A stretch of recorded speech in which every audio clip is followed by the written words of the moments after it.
అసెంబ్లీలో రేవంత్ స్పీచ్ కి కల్వకుంట్ల కుటుంబం అల్లాడిపోతుందన్నారు ప్రభుత్వ విప్ ఆది శ్రీనివాస్. టీఆర్ఎస్ తప్పుల్ని అసెంబ్లీలో సీఎం రేవంత్ బట్టబయలు చేశారన్నారు. కేటీఆర్ మైండ్ కంట్రోల్లో పెట్టుకోవాలని సూచించారు. ఈరోజు కేటీఆర్ గారి మాటలు పీక్ స్టేజ్కి వెళ్ళిపోయినాయి.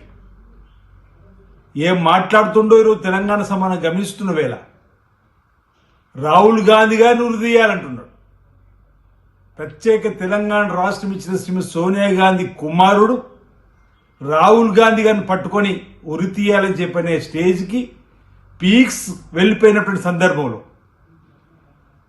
తెన్నింటి వాసాలు లెక్క పెట్టేటువంటి వారిని తెలంగాణ సమాజం క్షమించదు. గ్రామీణ ప్రాంతాల్లో అదే తిన్నింటి వాసాలు లెక్క పెట్టద్దురా అని చెప్పని పెద్దలు మనకు చెప్తారు శుద్ధులు.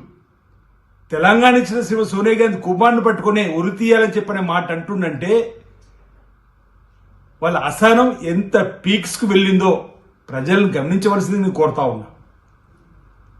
తెలంగాణ అసెంబ్లీ వేదికగా తెలంగాణ ప్రజల సంపదను దోచుకున్న వారిని ఉరిదీసినా తప్పు లేదని సందర్భోచితంగా రేవంత్ రెడ్డి గారి మాటలునే తప్ప వ్యక్తిగతంగా చావును కోరుకెళ్ళోడు రేవంత్ రెడ్డి గారు గమనించండి కేటీఆర్ అని అంటున్నా.